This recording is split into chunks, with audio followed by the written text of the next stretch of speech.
So are you ready to look at some SuperDisk drives?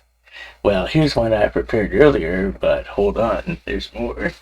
Here's another, here's another, and another, and another, and another. Now space. And another. How many of these can we stand? That's quite the number of these Imation SuperDisk drives I have sitting on top of my IBM NetVista.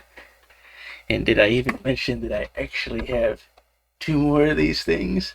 But we're not going to look at these. These are ones I already have. These 7 that I've got here came in a package today. So we are going to hook them up and try them out and see if anything works on them, both reading and writing regular floppies and their 120 megabyte super disks, and if there's anything on the drives we need to try and fix. So I'm going to get my IBM desktop here started up. So these are all Model 2 of the SuperDisk drives. So they used a little purple IDE USB TAPI adapter that I've got. So we need an older system that supports the driver. If these were the Model 3 ones that had the little USB jacks on the back, system, but we're going to use my NetVista with Windows Millennium because it supports it.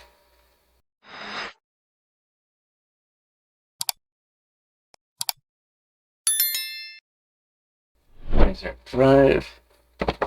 As I say, here's our dongle that these use because they all have that style connector on the back. I also didn't have an original adapter for these, so I had to make one out of a 9-volt supply from a Sony adapter. This is a little step-down converter that brings it down to 5 volts, which is what these drives require. And put this one in. Look at power. So we should get our little drive light there. And it always does a ejection. So we're not going to try to deep dive into the history of SuperDisk just yet. Right now we're again just going to test out these 7 drives. So we've got it open here and it's being seen as a USB 3.5 floppy drive, which is perfectly fine. I did put the SuperDisk formatting utility on here, so it doesn't quite have that yet because we don't have any disks inserted. We can see the little light flashing showing it's got activity. So let me see. Here's a floppy disk. We'll put it in there.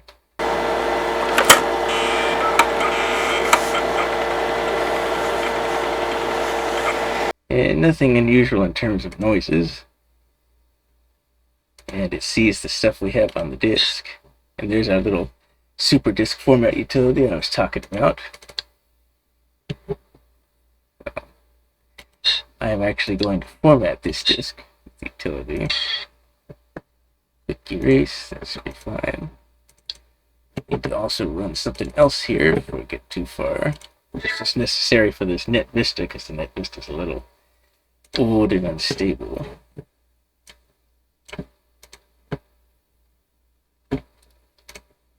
Okay, it formatted, quick format just fine, and our disk is nice and blank. So let's find something. Well, let me use the data. This is where I keep backups. How big is PC Doctor? Oh, that's a little too big for a floppy. How about all my packet drivers? Oh, that's reasonable. And look for something that's reasonable to fit the floppy with. And TCP is too big.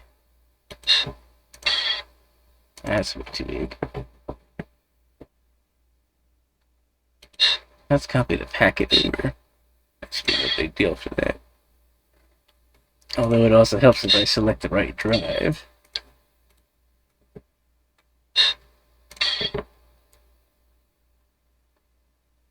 See the LED light there, so that wasn't too much to write to it. How big is MTCP on this? Again, it's the same thing.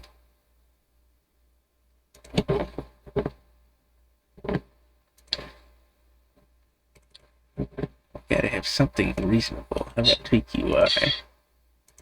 That's a little bigger.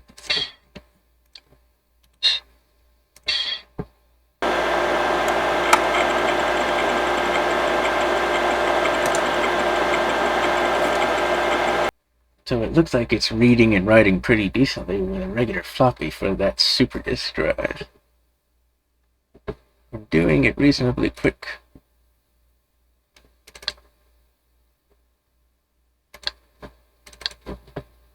What else we got? That's too big. How about we copy 7-zip? That should take up a number of space.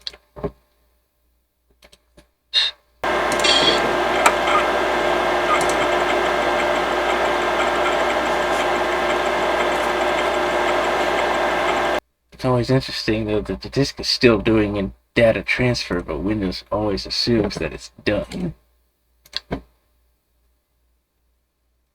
As evidenced by the fact that I can't refresh just yet.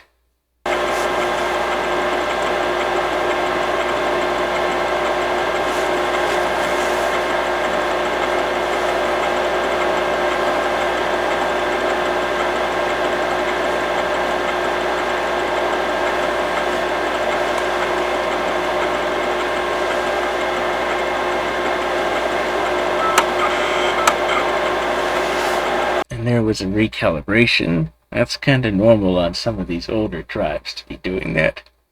As long as it's not like, say, as iOmega zip drive recalibrating the head repeatedly trying to get the head aligned, then I would say that these drives should be working fine.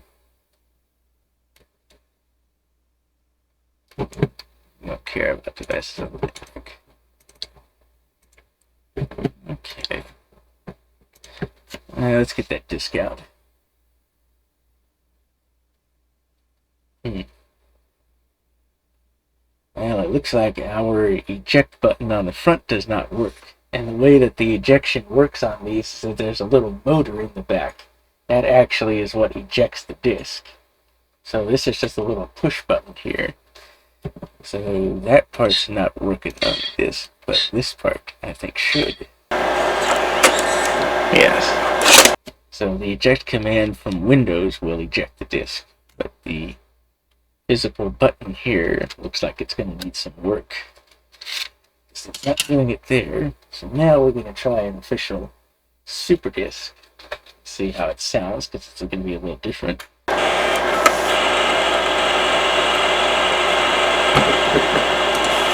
So that sounds okay so far. It's not doing anything funny with the disk inserted. You're reading capacity 120 megabytes. Alright, let's go ahead and I think this Internet Explorer. Yeah, so that's about 80 megabytes. That's a reasonable size file copy.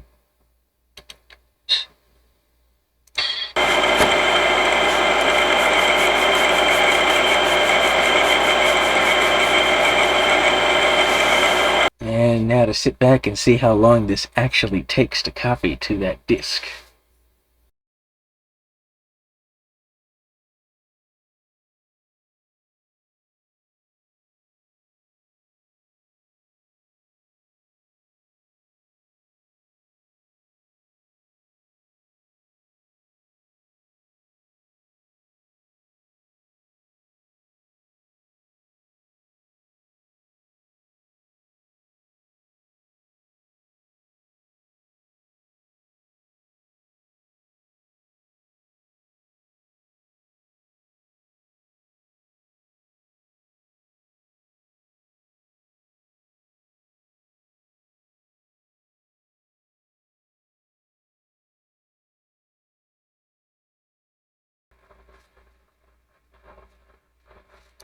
So it might have finished according to Windows, but we still have data being written to the disk on the drive. So we're going to wait for it to go to idle first before we say that it's officially done. And it's in idle, so we'll see however long that takes in the edit with a timer, and that will then give us an average of how fast the SuperDisk is writing. So far it looks like this drive is working fine with regular floppies and the SuperDisks as well. So that must mean the floptical technology is working fine in the disk drive. So on the surface it looks like this drive is working okay. We just need to work on this physical eject button on the front here to make it work again. Gonna format that disk and set up for the next drive to test.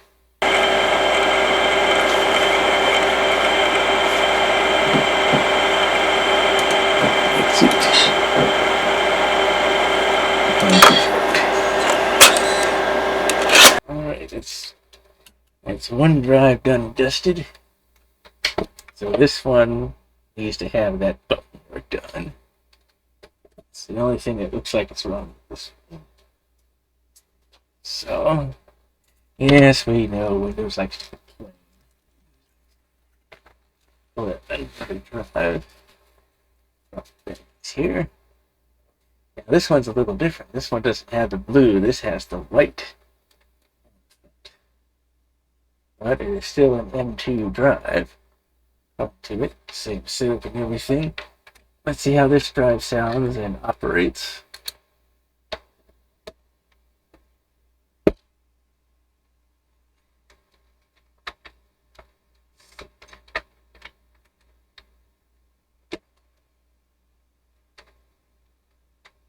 Oh, don't tell me. Oh, the power plug on this model is different. This one's not going to fit. Oh, well, I guess I'm not testing this one at the moment. I've got a... Well, there is a little hack for these that I will show in a different video of opening these things up, because we can do something else with these drives, but I'm going to save that for another video. So that might be what we end up doing with these drives, because this doesn't have power connected. That fits, unfortunately, so we're not going to look at that one. So here's another blue drive instead. Here's another one of the blue style ones. Now this one says M. So let's see, what was that last one? The last one was also an M. So that one. So this one is an M2. I thought they were all M2, but I guess not. That in. Plug in the power. Alright, that one lights up. And it gets recognized. Let's try a regular floppy first. See if there's any unusual noises coming out of this thing.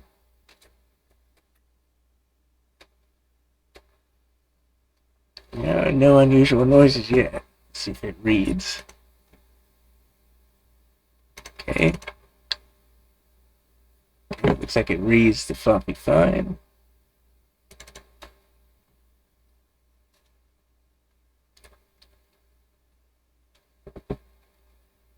So it looks like it's reading the floppy fine, so I don't see why it would have any trouble trying to write to it.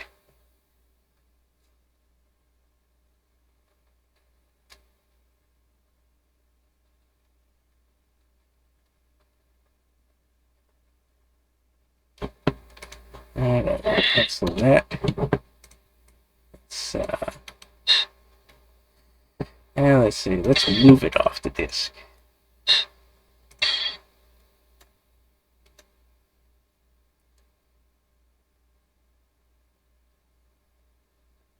So we'll just take the data off the disk. Alright, so I say the floppy looks like it's fine. Oh, I didn't test it via the eject button. Well, we'll do that when we try out the SuperDisk. See how it works with SuperDisk.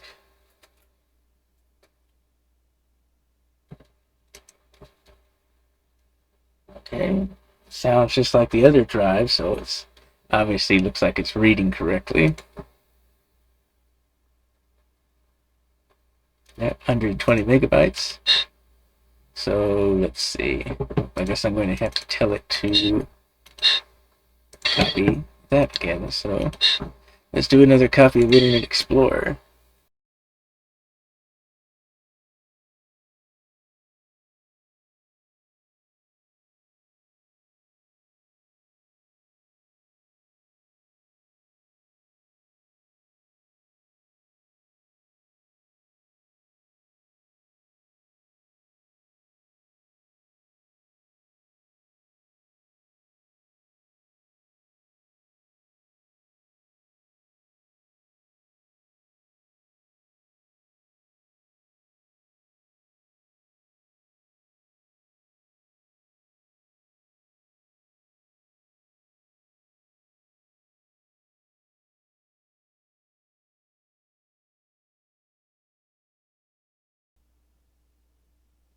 Okay, well, it looks like that one has successfully copied everything to it.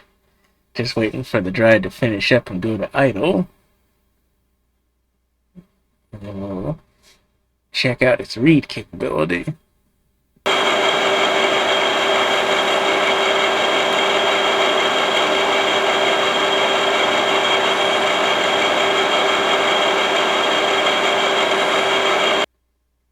Okay, it's gone to idle, so we'll see how long that took compared to the other one.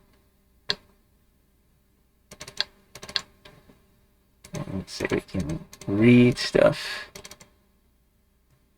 Yes, we can. So it looks like this drive has passed, so we're going to format this disk and eject it and move on to the next one. Format.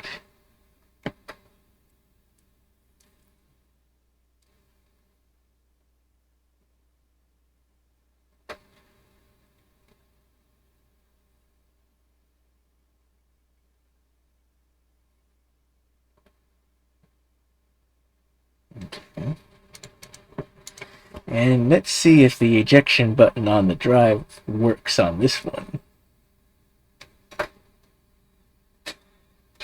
And it does. So this one has got a working ejection button. So this is a perfectly functional drive. Just have the ejection button on that other one to fix. Plus, of course, we realize the Model 2 drives have a slightly different power jack. So let's see. I think we've got another Model M here. Yes, Windows, we know. Others, let's see.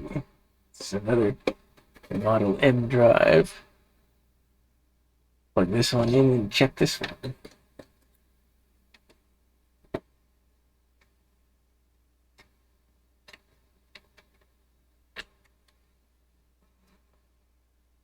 Okay, I heard the ejection motor on that, and it does sound a little funny, but it still ran. Oh, why is it saying it's a new piece of hardware?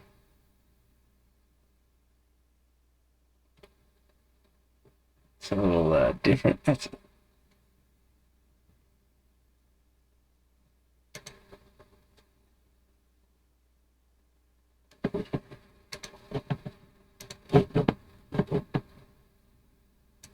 okay. And I can see it's trying to access it. Alright, let's start with our 3.5 floppy disk.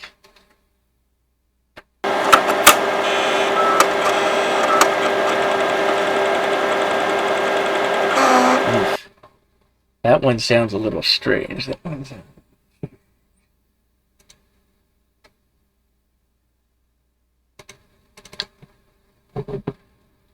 alright, let's move these to the disk.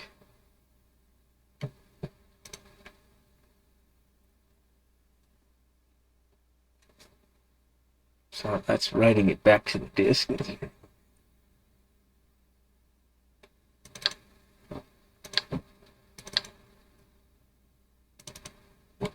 Well, I'm not getting the weird noises now, but it doesn't surprise me because these drives have probably not operated in a long time because they were missing the dongles and everything else. They probably just sat in a stack doing nothing for years. So because of that, the mechanisms are probably a little sticky. And these are 3.5 floppy. Okay. Now for the SuperDisk part. So far we haven't had a drive fail with the regular floppies or SuperDisks yet. God, Windows just doesn't want to leave me alone, even after unplugging it from the network.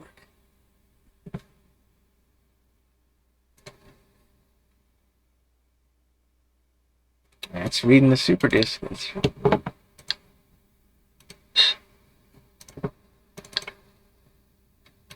To our usual Internet Explorer copy. See how it performs.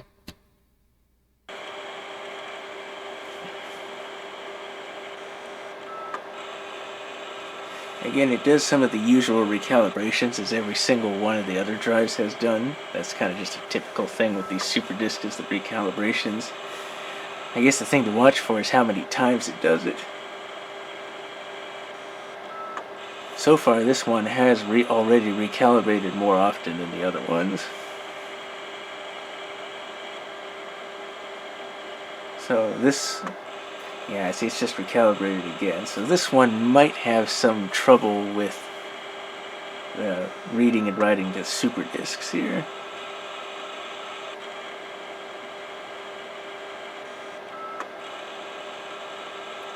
Of course, I don't know if this camera here that I'm watching the drive with is able to pick up the sound from the drive over all the fan noise from the net vista here, because the fans are particularly loud on it, keeping it cool. But yeah, this drive is recalibrating a fair bit more often, so that tells me that its floptical mechanism is not working as well as it should in that disk drive. It could be dirty as well. The only problem with these drives is if they're dirty, all you can do is really gently clean them with some air or something like that. You absolutely do not try to clean these with a 3.5 floppy disk cleaner. If you use one of those style disks in here, you will destroy the drive heads inside these SuperDisk drives, because the actual read-write heads are very tiny. I see we got a disk write error in Windows. You can't see it on the computer because it's different resolution, but yeah, it says disk write error, unable to write to disk and drive E data or files had may be lost. So yeah, we are having some issues with the floptical mechanism in this SuperDisk drive. So this one is not doing so hot. It's reading and writing fine to floppy disks, which they tend to do just fine, but when it gets to the SuperDisk, where they have that much tighter tolerances for all the tracks and sectors that make the SuperDisk, it can start having some trouble. So this drive looks like it's going to need a little bit of work. So I'm going to let's see if we can just format that disk. Well, it's not even giving me the tool.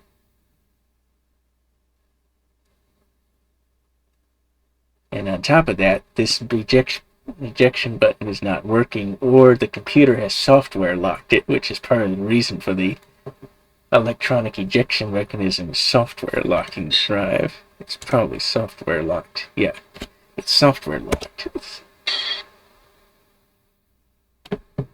Are you going to give me my disk back?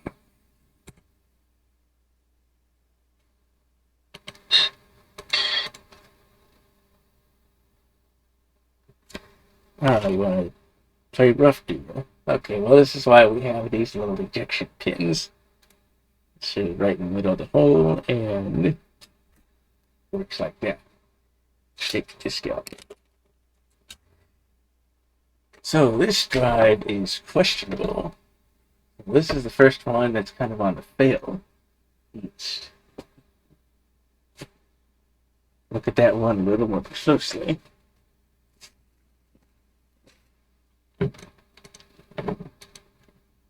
I hope the computer is not getting locked up either, because it's acting a little strange. So we got another M2 drive. I'm willing to bet that that power plug doesn't fit. This one doesn't fit. So this will be like with that other video for the other one. We'll have to do something special with these.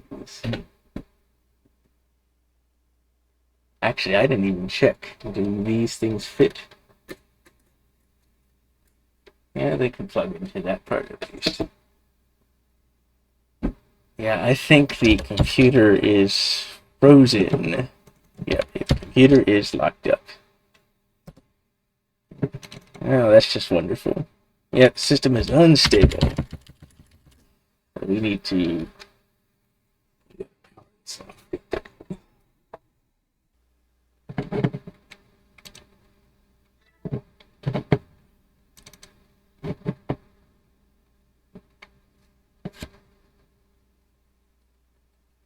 Okay, well, we're back in Windows finally now. After having to redo the BIOS configuration settings on this computer because we got some issues with the RTC CMOS battery in there.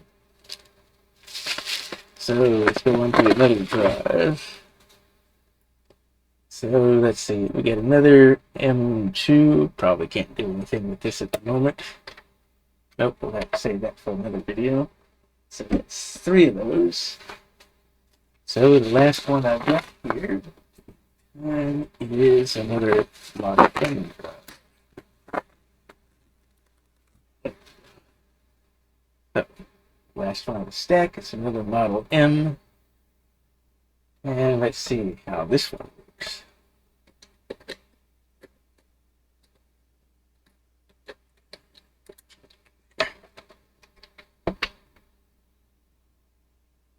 Okay, that one sounds fine mechanically.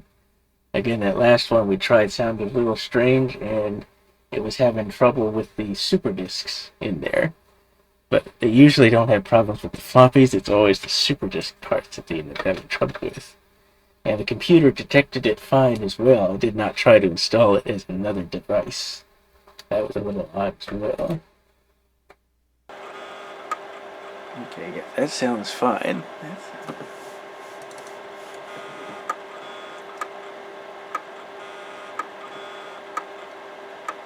I think I spoke way too soon. It's not reading at all. It's not reading. Yeah, it's just constantly recalibrating. It's constantly.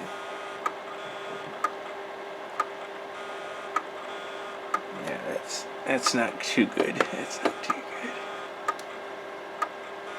This is actually worse than the last one.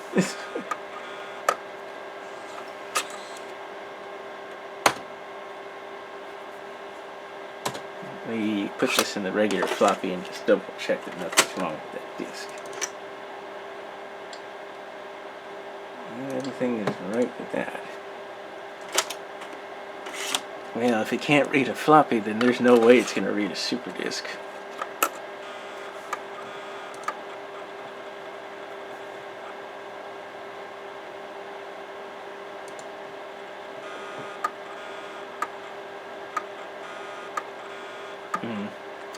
Now that drive is yeah, not cooperating.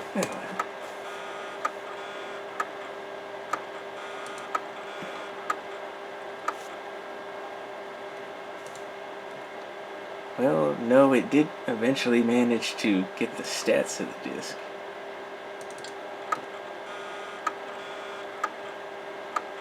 But it's recalibrating constantly.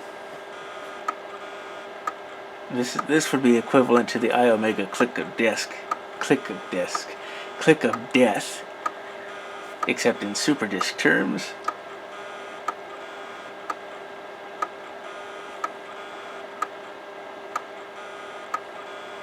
Yeah, the drive heads must be damaged in this one, or they're extremely dirty. That's the only other reason it could be trying to calibrate so much.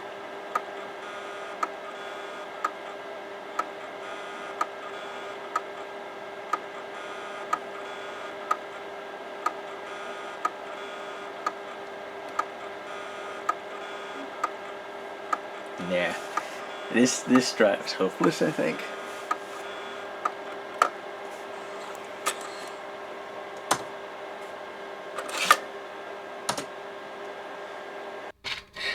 Well, I guess just for the sake of it, I might as well just try a super disk. If it can't read a floppy, I don't see any way it's going to read one of these.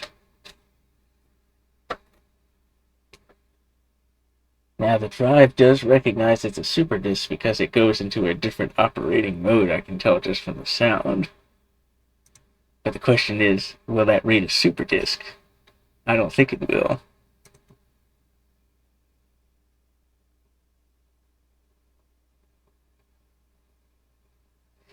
Huh, okay, that's interesting. It's reading the super disk even though it wouldn't read the floppy disk.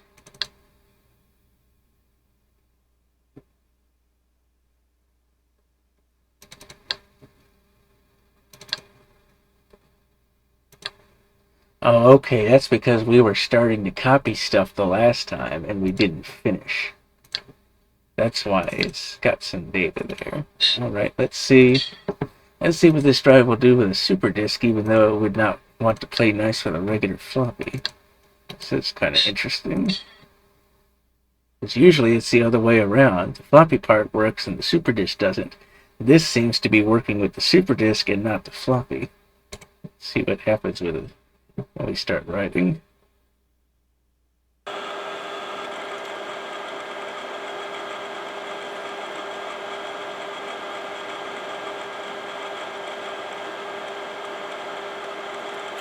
It's writing to the disk. I'm surprised because I've always heard it the other way around. Floppy works, but the super part doesn't. In this case, the super disk is working and the floppy disk part of it is not.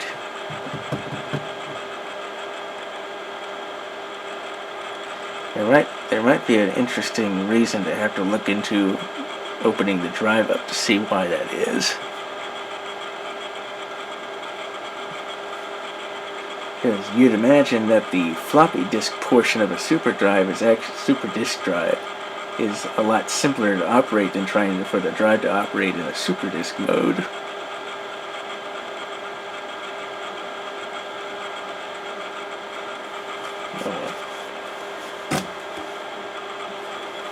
Well, this is the last drive of the stack. So far we have one drive that's completely functional, no problems whatsoever. We have that one drive that has a eject button that needs to be fixed, otherwise that one is fully functional.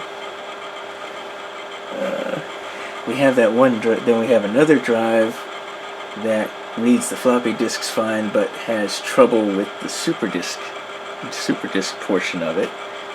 And then there's this drive here that we're working with right now that is not reading floppy disks at all, but is reading and writing apparently just fine with SuperDisk. And we're not counting those Model 2 ones that I have because I haven't been able to test those yet. So right now it's just the 4 Model M's that we have.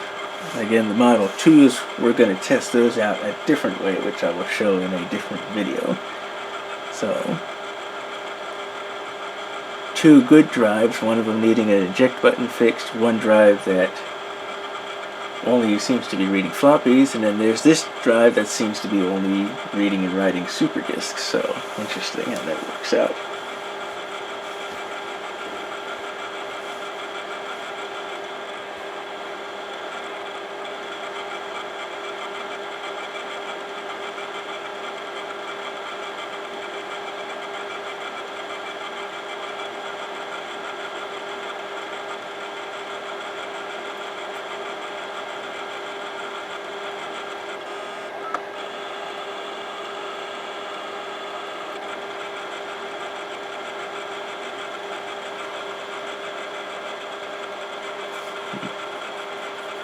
I do know that the drive does sound a little bit different as well, with the head operation writing to the super disk, so the head does sound a little different moving, but I mean it seems to be working.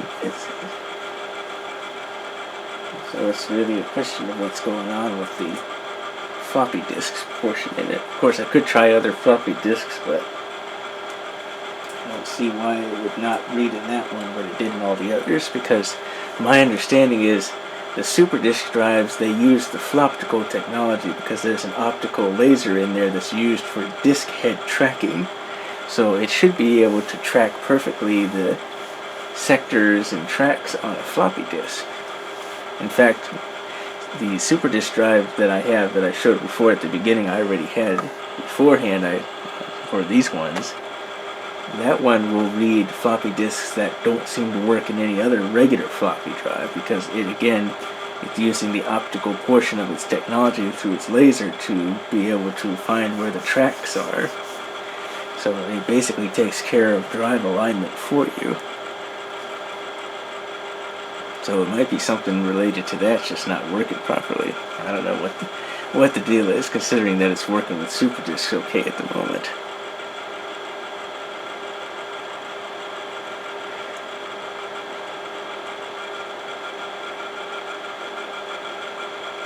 But yeah, that head operation sounds different in that drive for sure.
There you go. It's managed to write to the disk fine.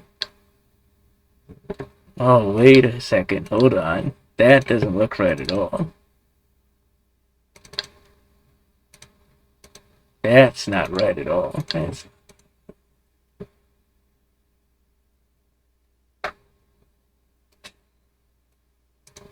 That's corrupted data.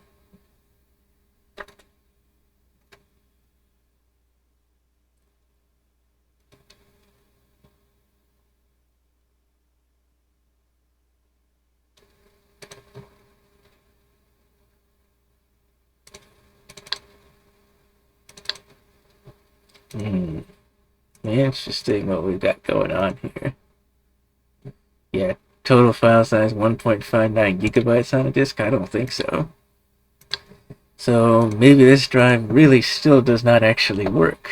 Because that's... The space consumed is correct, but the data is not readable. Because that's corrupted data. That's more trials and tribulations. So yeah, this drive definitely is going to need some looking at. So anyway, my camera battery's getting low, and this video's gone on for a while, and it's getting late and everything else. So let's wrap up this video. Hey guys, Brian here. Do me a favor and click that like button down below, and while you're at it, go ahead and click the subscribe button and hit that notification bell so you don't miss out on any new content when I post it. See you guys in the next one.